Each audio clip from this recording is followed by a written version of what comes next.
Welcome to SB news.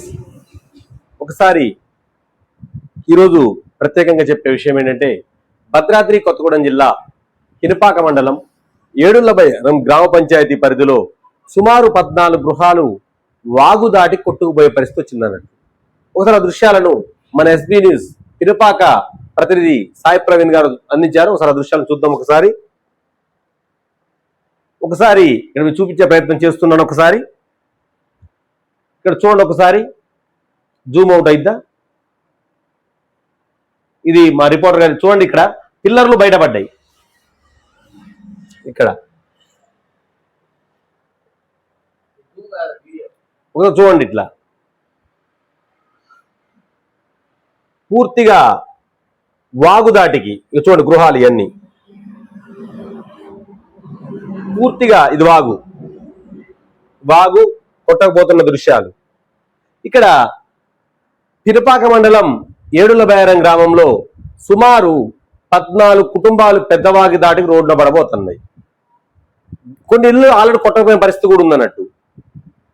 ఎంతమంది అధికారుల చుట్టూ తిరిగినా, జిల్లా కలెక్టర్ చూసినా, స్థానిక ఎమ్మెల్యే చూసినా కూడా ఎటువంటి ప్రయోజనం లేకుండా పోయిందన్నట్టు.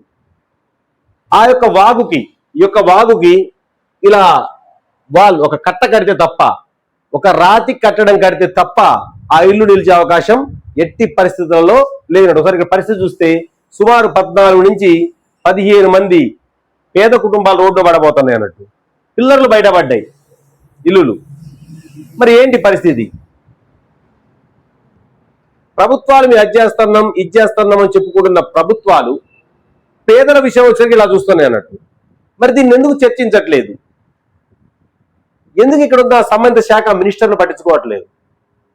సంబంధిత శాఖ మినిస్టర్లు ఒక్కసారి ఆ ప్రదేశానికి వచ్చి పరిశీలిస్తే సుమారు 14 నుంచి చూడండి. అసలు పిల్లర్లు ఒక్కొక్కరికి ఒక ఇంటి వెనక ఎకరం దొడ్డు ఉండేది. ఒకప్పుడు ఎకరం పొలం ఉండేది ఒక్కొక్క వెనక.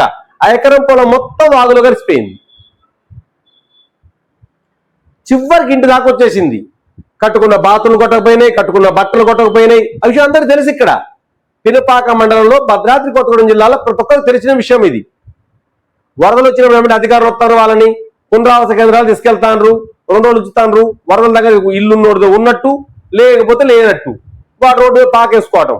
చివరికి రోడ్డు దాకా పాకలు వేసుకునే పరిస్థితి వచ్చింది అన్నట్టు. ఇంత దౌర్భాగ్యంగా ఉందంటే వాళ్ళ బతుకులు. పాములు వస్తున్నాయి, తేళ్లు వస్తున్నాయి, ఓ పక్క వాగు వరద. ఎంతో కాలంగా ఇక్కడ నివసిస్తాను. బిఫోర్ ఇండిపెండెన్స్ నుంచి అక్కడ నివసిస్తాను. స్వాతంత్రం రాకముందు నుంచే అక్కడ నివసించే బీసీ కుటుంబాలు. అప్పుడు 2-3 కుటుంబాలు ఉండేవి. వాళ్ళకు పుట్టిన పిల్లలు కానీ ఇలా 14 కుటుంబాలు ఇలా ఏర్పడ్డాయి. వాళ్ళందరూ ఇలా రోడ్డు పడే పరిస్థితి ఏర్పడ్డది అన్నట్టు. ఎక్కడికి పోయి బతకాల? కూలికి పోతేనే వాళ్ళ పోటెళ్ళే పరిస్థితి. కొనుక్కోవడానికి స్థలాలు లేవు. ఆ కొండమన్నా ఆ డబ్బులు వాళ్ళ దగ్గర లేవు. ప్రభుత్వం కూడా స్థలాలు ఇస్తారని చెప్తుంది, కానీ ఎక్కడ ఇచ్చిన దాఖలాలు కూడా కనిపించడం లేదు. కనీసం వాళ్ళకి ఇందిరా మిల్లు ఇచ్చినా కూడా ప్రభుత్వం, దయతరిచి ఇందిరా మిల్లు ప్రభుత్వం ఇచ్చినా కూడా ఆడ కట్టుకోలేని పరిస్థితి. పోనీ ఇక్కడ ఇందిరా మిల్లు కట్టుకుందాం అనుకున్నాం, ఇందిరా మిల్లుని కట్టిన అనుకుందాం, ఉంటుందా ఈ పదాలలో? ఆ పిల్లలు వస్తే కొట్టకపోద్ది. అంటే ప్రభుత్వం డబ్బులు సాయం చేయాలని చూసినా వాళ్ళకి కట్టుకోలేని పరిస్థితి నెలకొందన్నట్టు. కాబట్టి ఆ వాగు కోతకు గురి కాకుండా ఏం చేయాలి అనే విషయాన్ని స్థానిక అధికారులు, ఆ సంబంధిత శాఖ అధికారులు గౌరవుతున్నారో, ఆ పట్టకపోకుండా అంటే ఏం కట్టాలి, ఆ పేద ప్రజలను ఎలా కాపాడాలి, పేద ప్రజల గూడును ఎలా రక్షించాలి, వాళ్ళ కూడందే ప్రయత్నాలు ఎలా చేయాలి అనే ప్రయత్నాన్ని సంబంధిత శాఖ అధికారులు ఉన్నత అధికారులతో చర్చించాలా. ఉన్నత అధికారులు చట్టసభల దాకా తీసుకెళ్లాలి. అప్పుడు వాళ్ళకి మోక్షం వస్తుంది. ఆ పేద ప్రజల 14 కుటుంబాలు ఇవాళ రోడ్డు పడకుండా బతుకుతాయి. ఎంతో కాలంగా గ్రామాన్ని నమ్ముకున్నారు. మనం చూసిన మల్లన్న అమ్మ అవని నేల తల్లి అంటూ పాటతో ఎంతో గర్వంగా చూసినాం. కన్న తల్లి, కన్న ఊరు, పుట్టిన దేశం, ఈ 3 మనకెంతో ముఖ్యమైనట్టు. ఈ 3టిని వదిలి వెళ్ళిపోతున్నామంటే ప్రాణం పోయినట్టు కనిపిస్తుంది. ఈ యొక్క దేశం కోసం ఎంతో మంది ప్రాణాలు అర్పించారు. తెలంగాణ కోసం కూడా వీళ్ళంతా పోరాడిన కుటుంబాలు ఈ బీసీ కుటుంబాలు. అలాంటి కుటుంబాలని మనం ఎంతో రక్షించుకోవాల్సిన అవసరం ఉంది. చూడండి, ఇక్కడ చెట్టు కూడా పడిపోయింది వరద దాటికి. ఇంత భయంకర అసలు మీరు ఇక్కడ మీకు వీడియోలో చాలా తక్కువ విజువల్ ఉన్నాయి. అదే మీరు ఆ సంఘటన చూస్తే మీరు ఇంట్లోంచి నడింట్లోంచి రెబులించే ప్రయత్నం చేస్తారు. మీకు విజువల్లో ఇంటి మధ్యలోంచి పోతుంది వాగు. మధ్యలో రెండు కర్రలు వేసుకొని ఇంట్లో రెండు మధ్య కర్రలు వేసుకొని అటు దాటిపై తెచ్చుకుంటారు. పుసుకునే అనేది పరిస్థితి ఏంటి? కాబట్టి సంబంధిత శాఖ అధికారులు ఎవరైతే ఉన్నారో మనం అధికారం తప్పట్టట్లే. అధికారం తప్పటి అవసరం మాకు అసలు లేనే లేదు. ఎందుకంటే అది రూపాయితోని 10 రూపాయలతోనో మనిషికి 100 రూపాయలు ఎత్తిన సమస్య కాదు. మా అధికారులు చాలా మంచోళ్ళే, పెరిపాగోళ్ళ అధికారులు పాపం వచ్చినడే చేస్తారు. కానీ వాళ్ళ స్థాయిలో లేని అంశం కాబట్టి దానికి ఎవరైతే స్పందిస్తాయిద్దో ఆ శాఖ అధికారులు ఒకసారి విజిట్ చేయండి అయ్యా. వాళ్ళ తరపున మా ఎస్బీఎస్ తరపున మీకు చేతులు దండం పెడుతున్నాం. ఆ 14 కుటుంబాలని మీరు రక్షించండి.